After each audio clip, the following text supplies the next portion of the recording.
Meanwhile, the toad in the hole is cooking.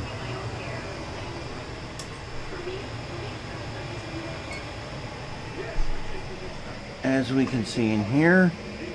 And you know what? I don't care what the timer says, it looks like it's done. So I'm going to take it out of the oven.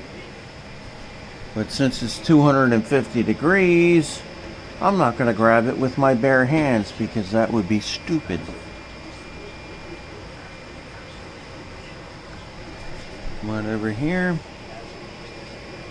Grab it and pull it. Look at that.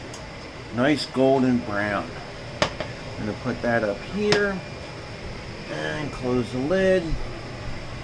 Then immediately we turn off the oven because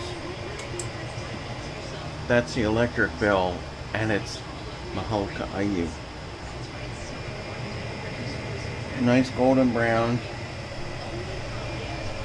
It's done earlier than it was supposed to be, so we'll just shut the timer off.